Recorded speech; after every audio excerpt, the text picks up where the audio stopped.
بسم اللہ الرحمن الرحیم۔ السلام علیکم۔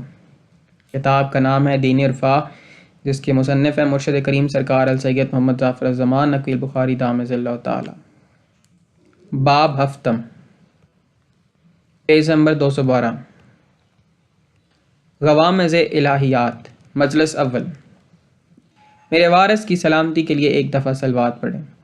اللہم صلی علی محمد و آل محمد وعجل فرج آل محمد۔ آج سے میں مجالس کا ایک سلسلہ شروع کرنا چاہتا ہوں جیسے پھر مالک چاہیں گے اور جتنا چاہیں گے ہو جائے گا۔ نیمہ شعبان کی رات کچھ یوں ہوا کہ بانی مقصد سرکار دامض اللہ تعالیٰ فرما رہے تھے کہ اتنی لمبی رات ہے، یہ کیسے گزرے گی، لہٰذا خادم حسین کو 2-3 بار پڑھا لیں، فلاں کو بھی 2-3 بار پڑھا لیں گے، ورنہ رات کیسے گزرے گی۔ میں نے پھر دل ہی دل میں کہا کہ چھکے تے پڑ چھکا تو سب 35 تے میں اکا، یعنی آپ بے فکر رہیں، میں اکیلا ہی کافی ہوں۔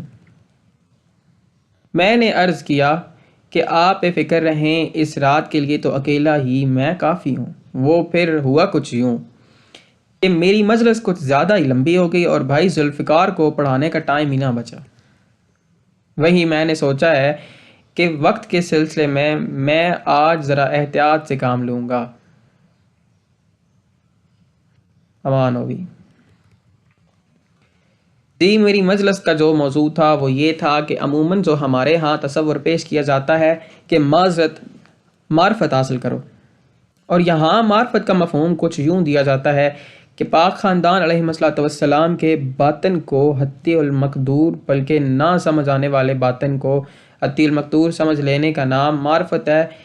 یہی ہوتا ہے نا، یعنی جو معرفت کا تصور ہمیں دیا جاتا ہے اور پھر اس کے بعد یہ کہا جاتا ہے کہ معرفت کے بعد عمل بے سود ہے۔ معرفت ہی سب کچھ ہے کہ بس مان جو لیا ہے تو مان لیا ہے، کہا جو گیا تھا تو مان لیا ہے بس۔ اور یہ تصور کچھ اس قسم کا بھی دیا جاتا ہے کہ نعوذ باللہ پاک خاندان علیہ الصلوۃ والسلام کا جو ظاہر ہے اس کا تو نعوذ باللہ کوئی فائدہ ہی نہیں ہے، بس باطن ہی باطن ہے۔ جبکہ دوسرے طبقے نے یہ کہا کہ پاک خاندان علیہ الصلوۃ والسلام کا صرف ظاہر ہی ظاہر ہے، باطن کی کوئی حقیقت ہی نہیں ہے۔ یعنی جو حقیقت تھی وہ ان دو انتہاؤں کے درمیان لٹک گئی۔ جنہوں نے باطن کو سب کچھ سمجھ لیا وہ ایک سائٹ پہ ہو گئے، اور جنہوں نے ظاہر کو سب کچھ سمجھ لیا تو وہ ایک اور انتہا پہ جا کھڑے ہوئے۔ گویا وہ بھی انتہا پسندانہ نظریہ اور یہ بھی انتہا پسندانہ نظریہ۔ تو یہ نظریات جو آج کل ہمارے درمیان رائج ہیں، ان نظریات کے ضمن میں پاک خاندان علیہ الصلوۃ والسلام کے ترجمان کلی امام صادق علیہ الصلوۃ والسلام فرماتے ہیں، ایک قوم آئے گی، ایک جماعت آئے گی جو ہمارے ظاہر پر ایمان لے آئے گی اور ہمارے باطن فضائل اور معرفت سے کفر کرے گی۔ اس کا ایک مطلب یہ بھی ہوا کہ باطن کا انکار برابر ہے کفر کے، سمجھ آئی؟ یعنی وہ کفر کریں گے۔ فرمایا انہیں کوئی چیز کوئی فائدہ نہیں دے گی، اس طرح ایمان لے آنے کا کوئی فائدہ نہیں ہے، بے سود ہے ان کا یہ ایمان۔ اور ان کے بعد ایک اور جماعت ہوگی جو ایمان لے آئے گی باطن پر اور ظاہر سے کفر کرے گی، گویا ظاہر سے انکار کرنا بھی کفر کے برابر ہے۔ اس کے بعد فرمایا وہ بھی اس سے کوئی فائدہ نہیں اٹھا پائیں گے۔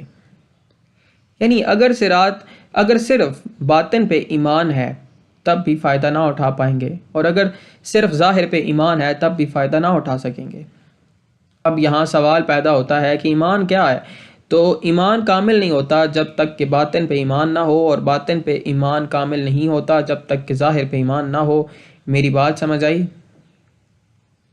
یہاں پاک ذوات علیہ الصلوۃ والسلام کی 2 حیثیتیں ہمارے سامنے رکھی گئی ہیں، یعنی ان کی ذات پاک علیہ الصلوۃ والسلام کا ایک پہلو ہے جو مخفی پہلو ہے اور دوسرا پہلو ہے جو ظاہری پہلو ہے، لہٰذا ایمان دونوں پہ رکھنا ہوگا، یعنی ظاہر پہ بھی باطن پہ بھی، اور یہ لازم و ملزوم ہے۔ اب باطن کیا ہے؟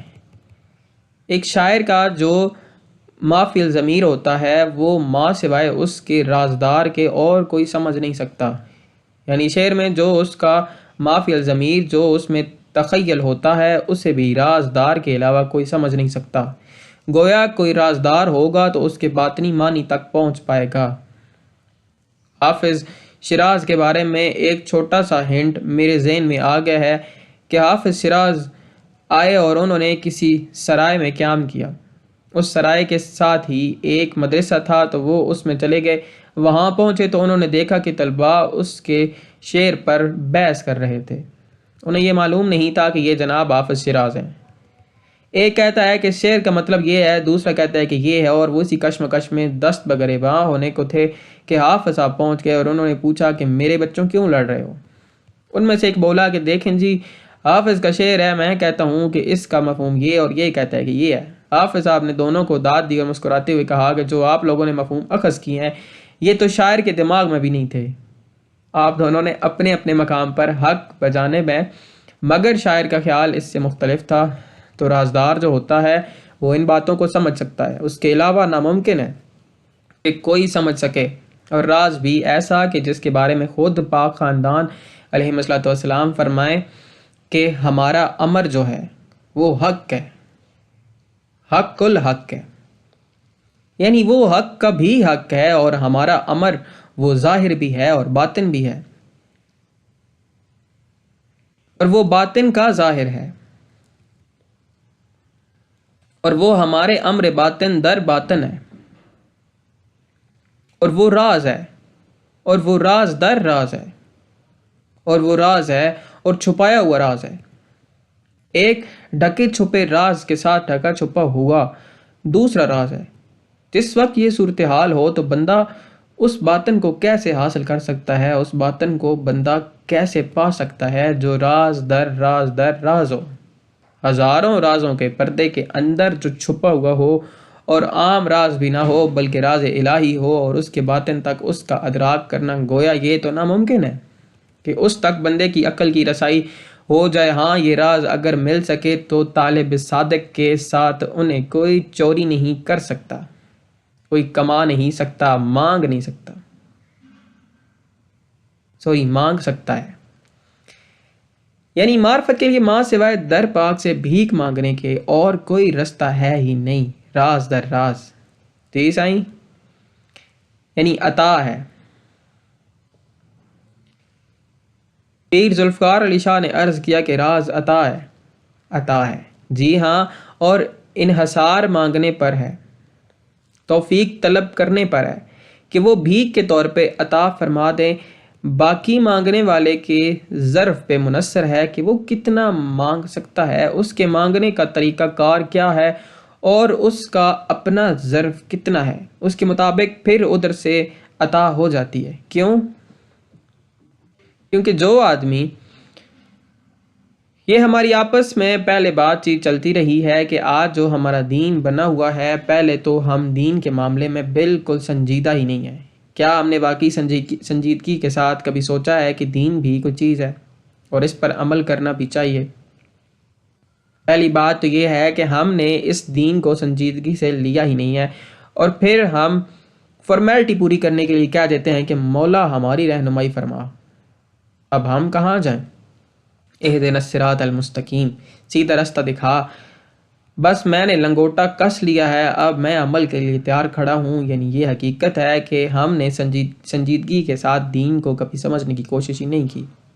یہ تو ہمارا مشاہدہ ہے کہ اگر کوئی ٹیچر ہے تو وہ شاگرد کی ذات کو دیکھتا ہے کہ کیا یہ علم حاصل کرنے کے لیے سنجیدہ ہے، قبول کر رہا ہے، اور جو بندہ علم کے سلسلے میں سنجیدہ ہوتا ہے تو ٹیچر اس پر خصوصی توجہ دیتا ہے، محنت کرتا ہے کہ میرے پاس جتنا علم ہے وہ میں اسے زیادہ سے زیادہ دوں، کیونکہ یہ قبول کرنے کے لیے تیار ہے، پیاسا ہے، اور جو آیا ہی فقط اپنے گھر والوں سے کچھ وقت کے لیے جان چھڑوانے اور سکول میں فارمیلٹی پوری کرنے کے لیے ہو، یعنی جو تعلیم کے سلسلے میں سنجیدہ ہی نہ ہو، تو پھر اسے ٹیچر کیا پڑھائے گا اور وہ اس پہ کیا توجہ دے؟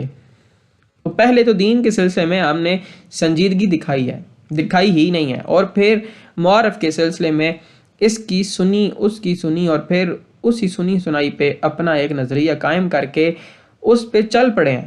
گویا سنجیدگی کے ساتھ تو ہم نے کچھ کیا ہی نہیں۔ اب اگلا مرحلہ یہ ہے کہ ان کے باطن ہماری سمجھ سے ماورا ہیں، اور باطن پہ ایمان لانا کیونکہ حکم ہے کہ ایمان لے آؤ، لیکن ایمان لائیں کیسے؟ کیونکہ سمجھ تو آتا ہی نہیں ہے۔ تو اس صورتحال کو دیکھتے ہوئے ہم سے اقرار کروایا جاتا ہے کہ یعنی یہ زیارات پڑھائی جاتی ہیں کہ ہم ایمان لے آئے ہیں آپ کے ظاہر پر اور آپ کے باطن پر، اور ان کے باطن پر ایسی ایمان لانا ہوتا ہے کہ جیسے اللہ نہ سمجھ آنے کے باوجود اس پہ ایمان لے آنا پڑتا ہے، گویا پاک خاندان علیہ السلام پر بھی ایسے ہی ایمان لے آنا پڑتا ہے۔ جیسے پروردگار عالم نہیں سمجھ آ سکتا مگر ایمان واجب ہے، ایسے ہی ان کے باطن پر گویا ان کا باطن پروردگار عالم کا باطن ہے، جس پر آنکھیں بند کر کے ایمان لے آنا ہے۔ سوچنا نہیں ہے کہ یہ کیا ہیں، کیسے ہیں، کب سے ہیں، بس یہی باطن ہے۔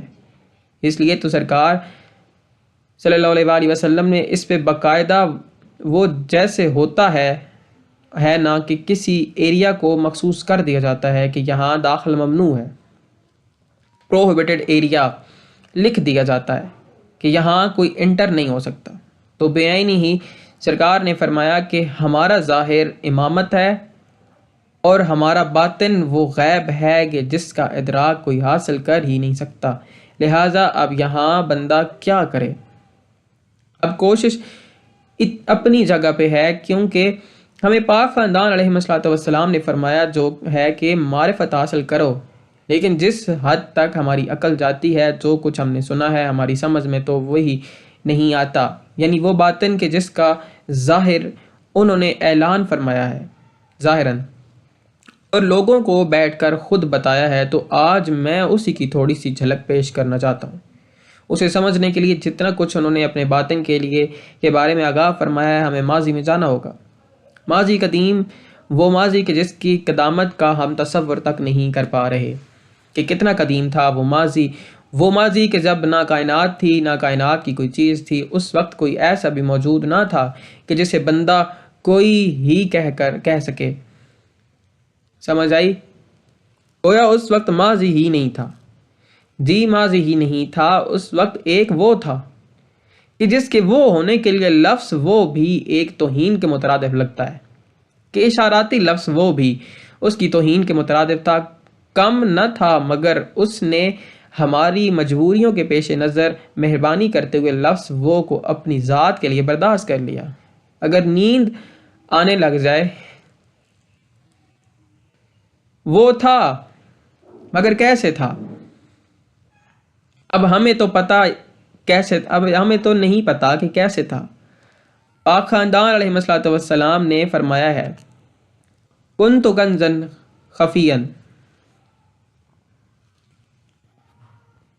کنت کنزا مخفیا، یعنی وہ تھا، لہٰذا ماننا پڑے گا کہ تھا۔ کیسے تھا؟ وہ کہتا ہے کہ میں ایک چھپا ہوا خزانہ تھا، ایسے تھا جیسے ایک چھپا ہوا خزانہ۔ اب پھر ہم حیران کہ خزانہ تو قیمتی چیزوں کے ذخیرے کو کہا جاتا ہے، ایسی چیزیں جو ذخیرہ کی گئی ہوں، چھپا کے رکھی گئی ہوں، خفیہ طریقے سے رکھی گئی ہوں۔ مال و دولت سرمایہ یا خزانہ ہے نا، ہر وہ چیز جو دولت مندی کا سرچشمہ ہو اسے خزانہ کہا جاتا ہے۔ اب پروردگار عالم چھپا ہوا خزانہ تھا، پتہ نہیں خزانچی اس وقت کون تھا، یہ مجھے معلوم نہیں۔ اگر خزانہ ہوتا ہے تو کوئی نہ کوئی خزانچی بھی ہوتا ہے۔ مجھے نہیں معلوم کہ چھپا ہوا تھا تو کس سے چھپا ہوا تھا، کیونکہ اور تو کچھ تھا ہی نہیں، لیکن تھا تو چھپا ہوا۔ کنزن مخفین ہے نا، وہ ایک چھپا ہوا خزانہ تھا، وہ کس سے چھپا ہوا تھا مجھے یہ بھی معلوم نہیں ہے۔ میں یہ بالکل صاف اور سیدھی سی بات کر رہا ہوں، اور اسے کس نے چھپایا ہوا تھا مجھے یہ بھی معلوم نہیں ہے۔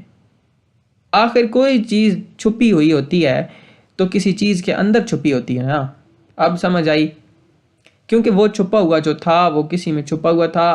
ایک اشارہ کر دوں تھوڑا سا، اس اشارے کا مقصد یہ ہے کہ کسی نے پوچھا تھا کہ پاک خاندان علیہ السلام سے جب کوئی چیز نہیں تھی تو اس وقت پر پروردگار عالم کہاں تھا،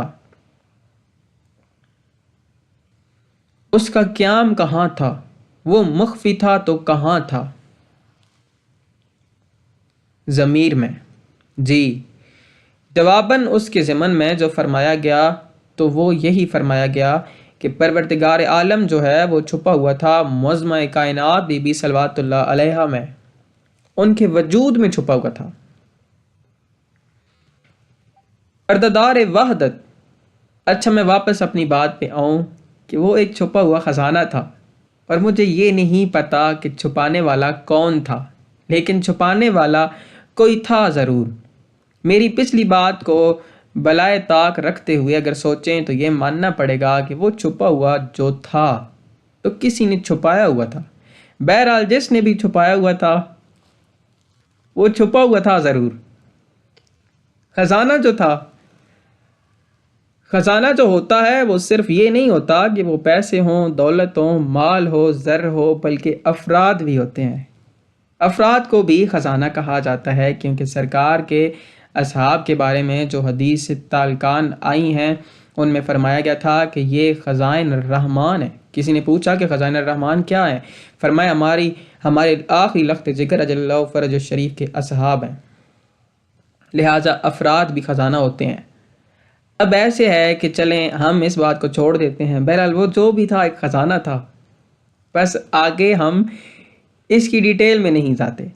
اس کے بعد ہم دیکھتے ہیں کہ اول ما خلق اللہ نوری کے موضوع پر لا تعداد احادیث ہیں۔ وہ تو کچھ یوں ہوا کہ جیسا کہ آپ جانتے ہیں کہ میں نے کمپیوٹر رکھا ہوا ہے تو میں نے اسے اس موضوع کا صرف ایک لفظ دیا اور اس نے جو احادیث نکالی ہیں تو انبار لگا کے رکھ دیے۔ میں سوچ میں پڑ گیا کہ اس نے تو میرے سامنے انبار لگا دیا، لیکن میں اپنے سامعین کو کون کون سی احادیث سناؤں گا؟ تو اب ان تمام احادیث کا خلاصہ ہی میں کیوں نہ آپ کو سنا دوں۔ بسم اللہ بسم اللہ۔ فرماتے ہیں کہ جب کوئی چیز نہ تھی، کچھ بھی نہ تھا، اس وقت پروردگار عالم نے عرش اول کی تخلیق سے اب یہاں ایک اور بات سامنے آ گئی ہے، اور اگر میں اس طرف چل پڑا تو یہ ایک اور موضوع ہے کہ عرش کتنے ہیں، سمجھ آئی؟ یہ ایک علیحدہ موضوع ہے، اس لیے اسے ترک کر رہا ہوں۔ تو میں عرض کر رہا تھا کہ عرش اول کی تخلیق سے 4,24,000 قمری سال، یعنی سمجھ آئی؟ قمری سال۔ اب یہاں ایک اور مسلمہ آ گیا کہ قمری سال کیا ہوتا ہے۔ یہ جو ہماری زمین ہے اس کا ایک سال 365 دن کا ہوتا ہے، لیکن جو مریخ کا سال ہے وہ میرا خیال ہے کہ 687 دنوں کا ایک سال مانا جاتا ہے، یعنی ہماری زمین کے سال سے وہ بڑا سال ہے۔ الفاظ میں تھوڑی سی تبدیلی کے لیے معذرت۔ کتاب کہتے ہیں اور جو مشتری ہے اس کا 12 سالوں کا ایک سال ہے، یعنی ہمارے 12 سال اور اس کا ایک سال ایک ہی زحل ہے تو ہمارے 30 سال اور اس کا ایک سال گویا ایسے ہی ہر سیارے کا علیحدہ علیحدہ ہے۔ پھر یہ سیارے مل کر ہماری ایک گیلیکسی بناتے ہیں اور وہ ہمارا ارب یعنی اربوں سالوں کا ایک سال بنتا ہے جو ہماری اس گیلیکسی کا سال ہے۔ یہ جو ہماری کہکشاں ہیں حضرت نوح علیہ السلام کے بحری بیڑے کا نشان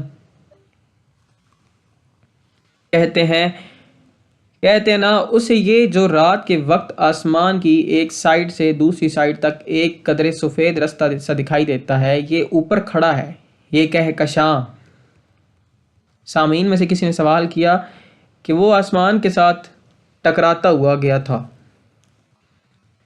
یہ وہی ہے جو پہلے سنا نہیں کرتے تھے، جو ہم پہلے سنا نہیں کرتے تھے۔ بزرگ سنایا کرتے تھے سارا قصہ، اس میں کہا کرتے تھے کہ یہ حضرت نوح علیہ السلام کے بیڑے یعنی کشتی کا نشان گھس ہے جو سفید سفید نظر آتا ہے رات کو آسمان پر۔ سرکار نے مسکراتے ہوئے فرمایا کہ وہ پھر رب جانے الٹا ہو کہ آسمان کے ساتھ گھسٹتا سے چلا گیا ہوگا، وہ جناب نوح علیہ السلام کا بیڑا جو تھا۔ بہرحال یہ ہماری گیلیکسی ہو گئی، اور پھر ایسی 2.5 ارب کہکشائیں ہیں جو ہماری اس کہکشاں سے لاکھوں کروڑوں گنا بڑی ہیں۔ ان کے سال کا اندازہ آپ خود لگا لیں کہ کتنے ارب خرب سالوں کا وہ ایک سال ہوگا، اور اس وقت کے ارب خرب سالوں سے پھر ایک سال بنتا ہوگا جو قمری سال کہلاتا ہے۔ اب سمجھ آئی بات کی؟ اب بتایا کیا گیا ہے کہ عرش اول کی تخلیق سے 4,24,000 قمری سال قبل پروردگار عالم نے اپنی ذات سے ان کے نور ذات کا اقتباس کیا۔ اقتباس کیا ہوتا ہے؟ اقتباس یوں سمجھ لیں جیسے چراغ سے چراغ کا کیا جانا، یعنی ایک چراغ جل رہا ہے اور اس سے دوسرا چراغ روشن کر لیں اور پھر اس سے تیسرا روشن کر لیں، اس سے اس پہلے والے کی روشنی بھی کم نہیں ہوتی اور اس میں فرق بھی نہیں پڑتا۔ یا یوں سمجھ لیں کہ جیسے مؤثر سے اثر نکلتا ہے، بے عینی ایسے پروردگار عالم نے انہیں اپنے نور سے اختراع کیا، اس کے بعد اپنی وحدانیت ذات کے خلوت قدے میں اپنی ذات کا آئینہ بنا کر انہیں دیکھنا شروع کیا۔ بس پھر کیا ہوا کہ جس وقت ان کے عکس کو اس نے اپنا آئینہ قرار دے کر اپنی ذات کا عکس اس میں دیکھا تو بس دیکھتا ہی رہ گیا، جیسے کہتے ہیں نا کہ فلاں بس دیکھتا ہی رہ گیا، گویا اس نے دیکھا تو دیکھتا ہی رہ گیا، 1-2 دن نہیں بلکہ 1000 عمری سال تک دیکھتا رہا۔ اب یہاں سوال پیدا ہوتا ہے کہ 1000 سال جو دیکھتا رہا تو دیکھتا کیا رہا ہے؟ 1000 سال جو دیکھتا رہا ہے کس سے دیکھتا رہا ہے؟